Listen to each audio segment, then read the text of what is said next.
Hello students, have a nice day for you. आज का हमारा जो टॉपिक है वो कॉन्सेप्ट ऑफ हिस्ट्री है।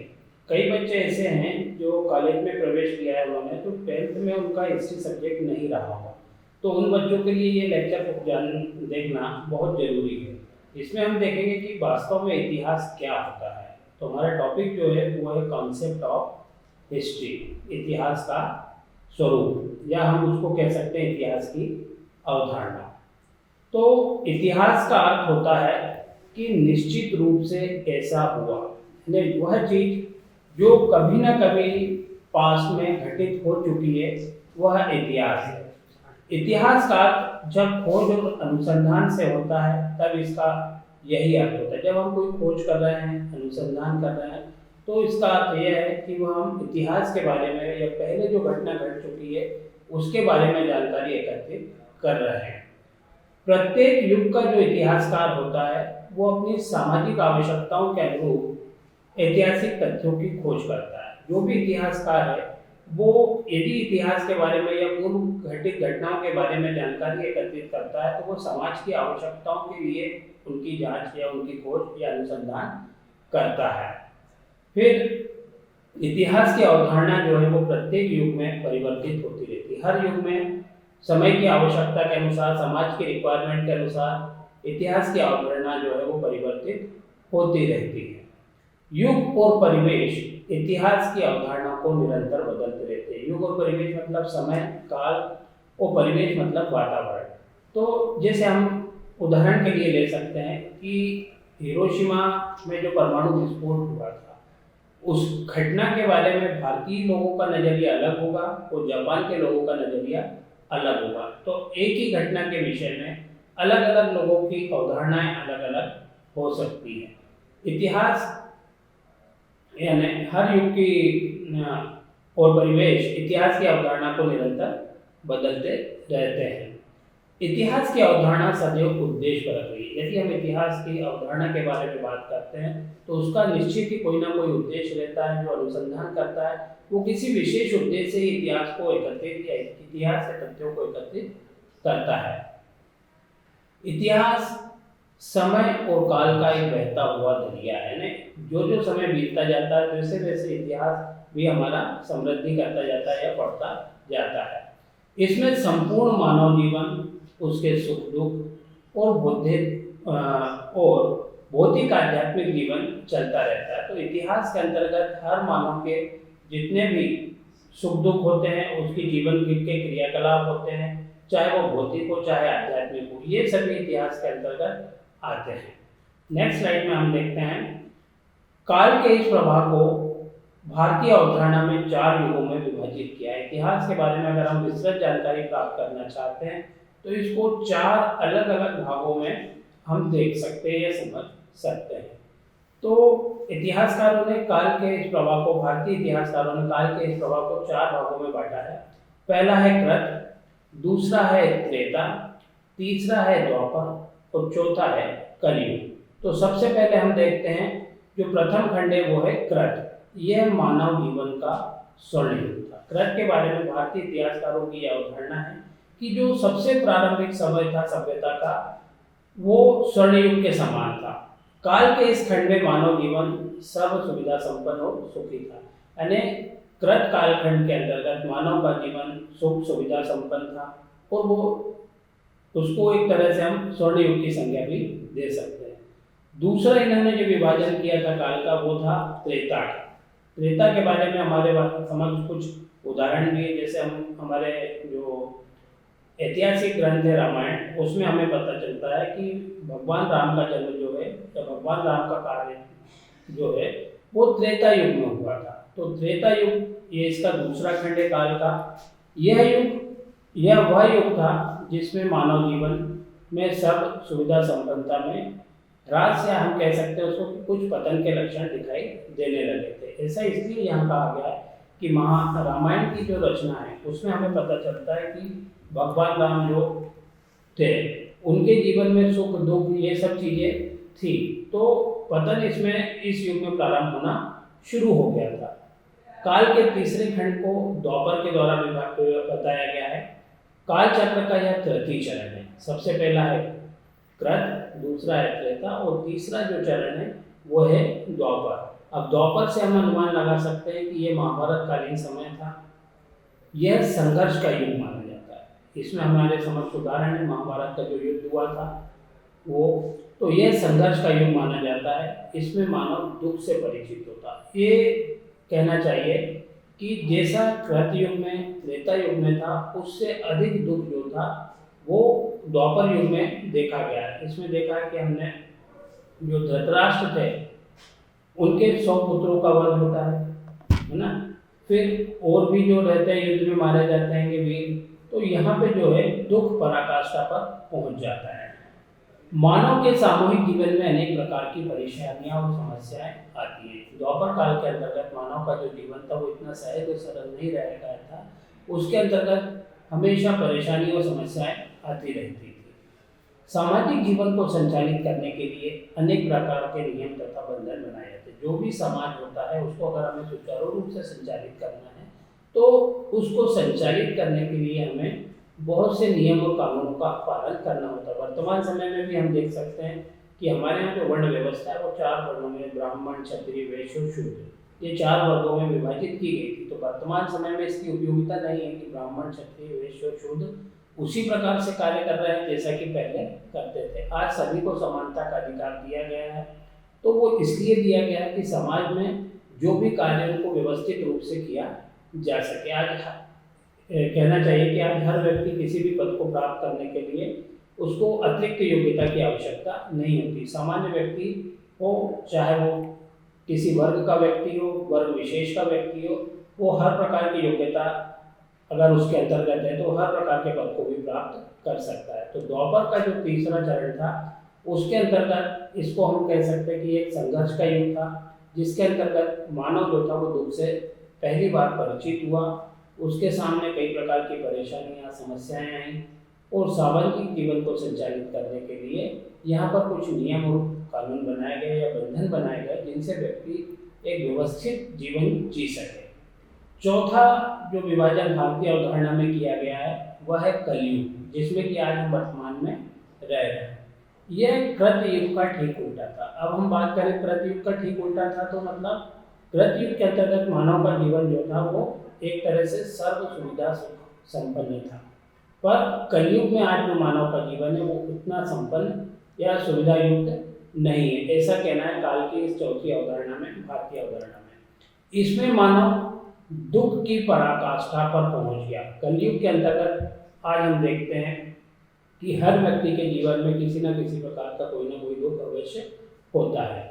यहाँ मानव का भौतिक जीवन प्रधान हो गया। आज हम देखते हैं कि हमारे लिए अच्छे कपड़े पहनना, अच्छे अच्छे संसाधनों का उपयोग करना ये प्राथमिकता में आ गया है, जबकि ये हमारी प्राथमिकता नहीं है। हमारी जो प्राथमिकता है, जो मूलभूत आवश्यकता है, उन मूलभूत आवश्यकताओं में रोटी, कपड़ा और मकान भी है। पर आज हर व्यक्ति चाहता है कि उसके पास अच्छे से अच्छा मोबाइल हो, घर में अच्छा घर हो, पक्का घर हो, उसके पास गाड़ी हो, बंगला हो। ये सब हमारी क्या है, भौतिक चीज़ें जिनकी आकांक्षा हर व्यक्ति अपने जीवन में करता है।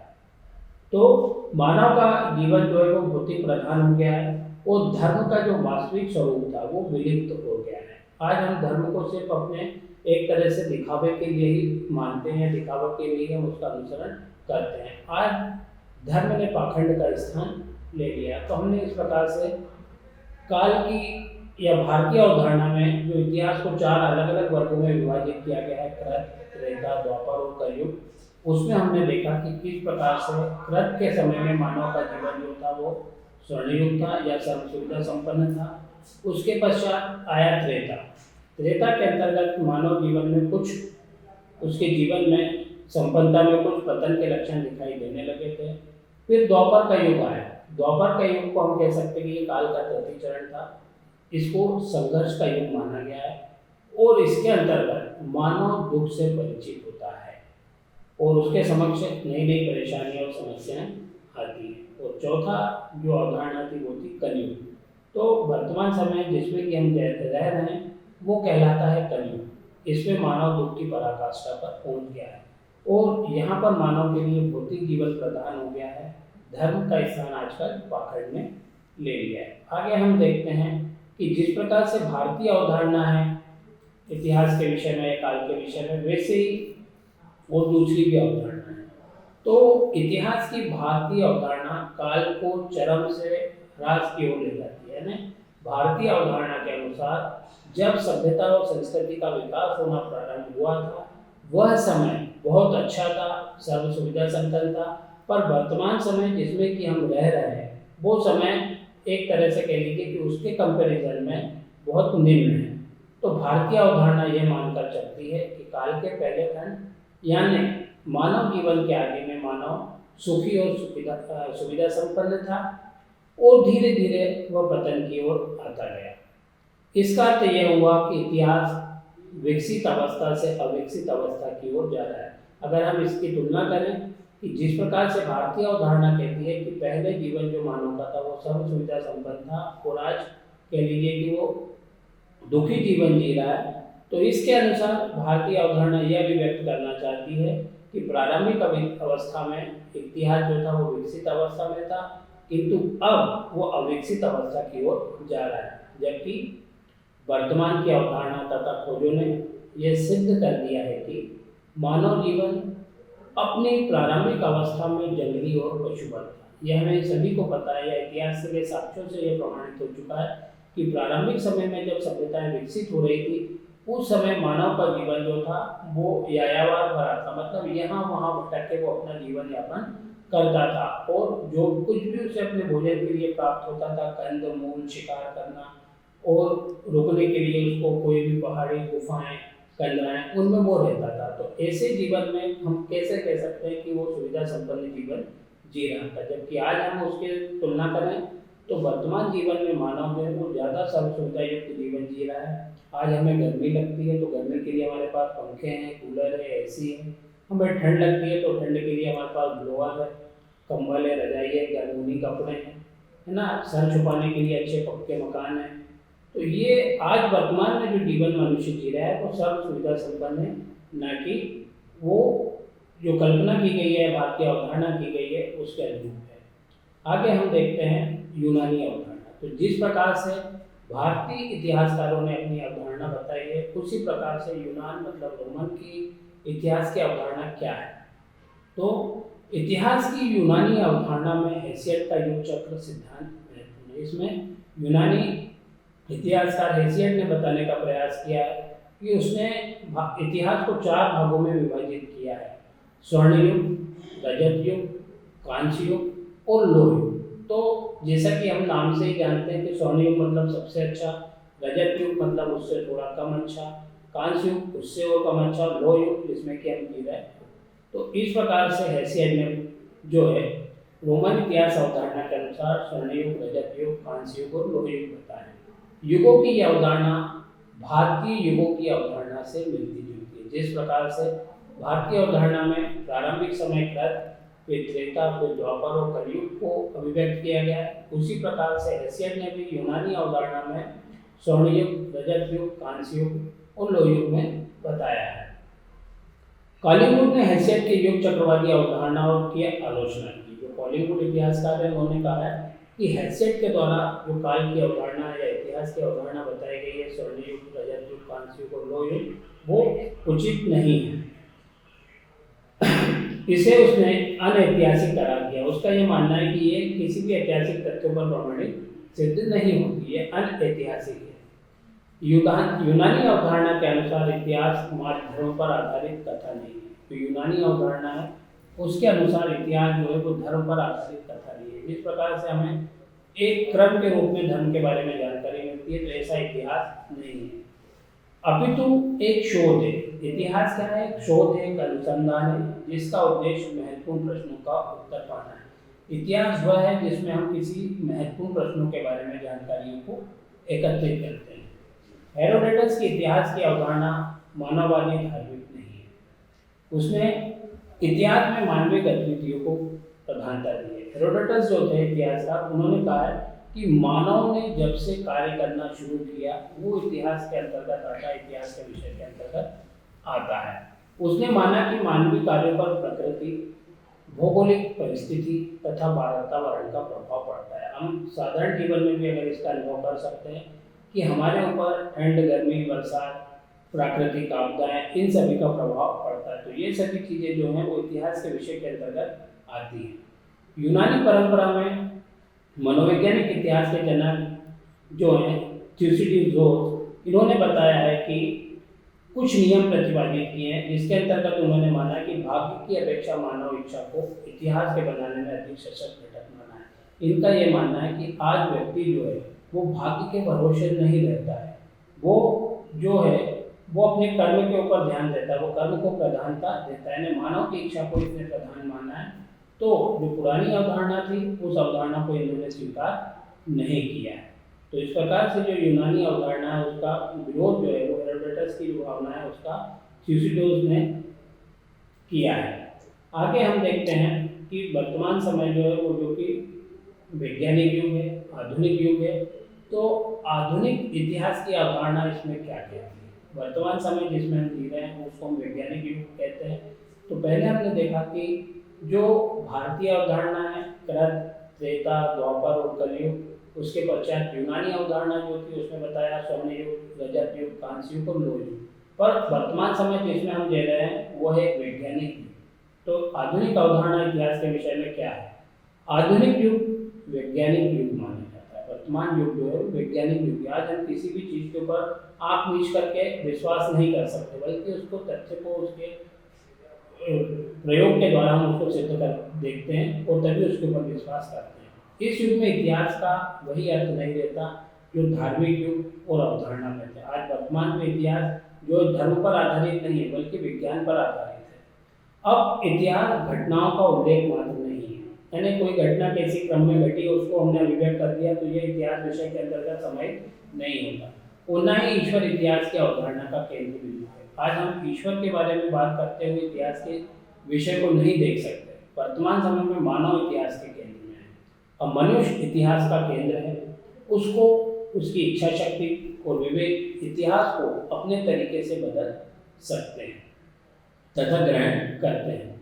इतिहास अब सांस्कृतिक और सामाजिक मूल्यों की जीवन परंपरा का नाम है। वर्तमान समय में जो मानव जीवन जी रहा है वो वैज्ञानिक युग है। तो वैज्ञानिक युग के अंतर्गत हम इतिहास को अपनी आवश्यकता के लिए, अपने भविष्य की योजनाओं के लिए उपयोग में लाते हैं। तो इस प्रकार से आज हमने देखा कि इतिहास की वास्तविक अवधारणा क्या है और भारतीय अवधारणा के बारे में पढ़ा, यूनानी अवधारणा के बारे में पढ़ा और आधुनिक अवधारणा इतिहास के विषय में क्या कहती है। Thank you, have a nice day.